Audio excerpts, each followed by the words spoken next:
नमो भगवते वासुदेवाय। श्रीमद्भागवत महापुराण की कथा। कृष्णं नारायणं वन्दे, कृष्णं वन्दे व्रजप्रियम्, कृष्णं द्वैपायनं वन्दे, कृष्णं वन्दे पृथासुतम्। अथ चतुर्थस्कन्ध षोडशोऽध्यायः। वंदी जन द्वारा महाराज पृथु की स्तुति। बोलो वृंदावन बिहारी लाल की जय। श्री मैत्रेय जी कहते हैं कि महाराज पृथु ने जब इस प्रकार कहा, तब उनके वचनामृत का आस्वादन करके सूत आदि गायक लोग बड़े प्रसन्न हुए। फिर वह मुनियों की प्रेरणा से उनकी इस प्रकार स्तुति करने लगे। आप साक्षात देव प्रवर श्री नारायण ही हैं, जो अपनी माया से अवतीर्ण हुए हैं। हम आपकी महिमा का वर्णन करने में समर्थ नहीं हैं। आपने जन्म तो राजा वेन के मृतक शरीर से लिया है, किंतु आपके पौरुषों का वर्णन करने में साक्षात ब्रह्मादि की भी बुद्धि भी चकरा जाती है। तथापि आपके कथामृत के आस्वादन में आदर बुद्धि रखकर मुनियों के उपदेश के अनुसार उन्हीं की प्रेरणा से हम आपके परम प्रशंसनीय कर्मों का कुछ विस्तार करना चाहते हैं। आप साक्षात श्री हरि के कलावतार हैं और आपकी कीर्ति बड़ी उदार है। ये धर्मधारियों में श्रेष्ठ महाराज पृथु लोक को धर्म में प्रवृत्ति करके धर्म मर्यादा की रक्षा करेंगे तथा उनके विरोधियों को दंड देंगे। ये अकेले ही समय समय पर प्रजा के पालन पोषण और अनुरंजन आदि कार्य के अनुसार अपने शरीर में भिन्न भिन्न लोकपालों की मूर्ति को धारण करेंगे तथा यज्ञ आदि के प्रचार द्वारा स्वर्गलोक और वृष्टि की व्यवस्था द्वारा भूलोक दोनों का ही हित साधन करेंगे। ये सूर्य के समान अलौकिक महिमान्वित प्रतापवान और समदर्शी होंगे। जिस प्रकार सूर्य देवता 8 महीने तपते रहकर जल खींचते हैं और वर्षा ऋतु में उसे उड़ेल देते हैं, उसी प्रकार ये कर आदि के द्वारा कभी धन संचय करेंगे और कभी उसका प्रजा के हित के लिए व्यय कर डालेंगे। ये बड़े दयालु होंगे। यदि कभी कोई दीन पुरुष इनके मस्तक पर पैर भी रखे देगा तो भी ये पृथ्वी के समान उसके इस अनुचित व्यवहार को सदा सहन करेंगे। कभी वर्षा न होगी और प्रजा के प्राण संकट में पड़ जाएंगे तो ये राजवेशधारी श्री हरि इंद्र की भांति जल वर्षा कर अनायास ही उसकी रक्षा कर लेंगे। ये अपने अमृतमय चंद्रमुख की मनोहर मुस्कान और प्रेम भरी चितवन से संपूर्ण लोकों को आनंद मग्न कर देंगे। इनकी गति को कोई समझ ना सकेगा। इनके कार्य भी गुप्त होंगे तथा उन्हें संपन्न करने का ढंग भी बहुत गंभीर होगा। इनका धन सदा सुरक्षित रहेगा।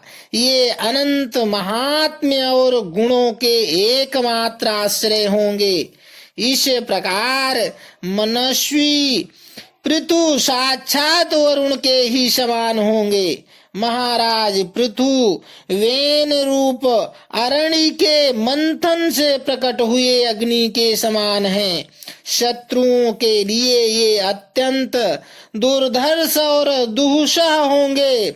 ये उनके समीप रहने पर भी सेनादि से सुरक्षित रहने के कारण बहुत दूर रहने वाले से होंगे। शत्रु कभी इन्हें हरा न सकेंगे।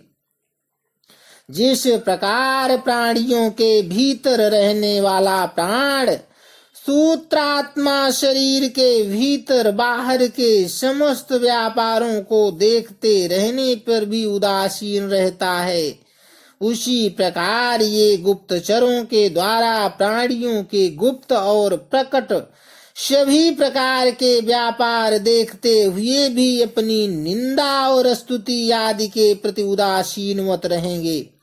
ये धर्म मार्ग में स्थित रहकर अपने शत्रु के पुत्र को भी दंडनीय न होने पर कोई दंड न देंगे और दंडनीय होने पर तो अपने पुत्र को भी दंड देंगे। भगवान सूर्य मानसोत्तर पर्वत तक जितने प्रदेश को अपनी किरणों से प्रकाशित करते हैं, उस संपूर्ण क्षेत्र में इनका निष्कंटक राज्य रहेगा। ये अपने कार्यों से सब लोगों को सुख पहुंचावेंगे, उनका रंजन करेंगे।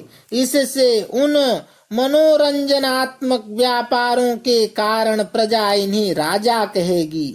ये बड़े दृढ़ संकल्प, सत्य प्रतिज्ञा, ब्राह्मण भक्त, वृद्धों की सेवा करने वाले, शरणागत वत्सल, सब प्राणियों को मान देने वाले और दीनों पर दया करने वाले होंगे।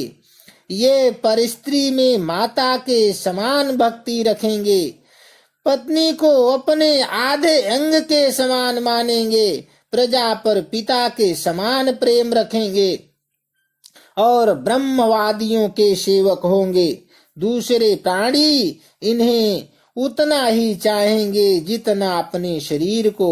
ये सुहृदों के आनंद को बढ़ाएंगे। ये सर्वदा वैराग्यवान पुरुषों से विशेष प्रेम करेंगे और दुष्टों को दंडपाणी यमराज के समान सदा दंड देने के लिए उद्यत रहेंगे। तीनों गुणों के अधिष्ठाता और निर्विकार साक्षात श्री नारायण ने ही इनके रूप में अपने अंश से अवतार लिया है।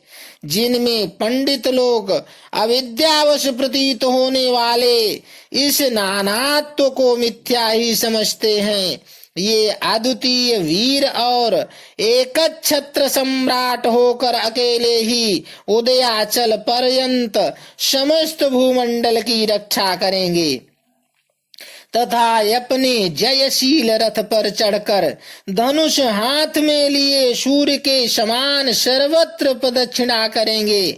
उस समय जहाँ तहाँ सभी लोकपाल और पृथ्वी पाल इन्हें भेंटे समर्पण करेंगे।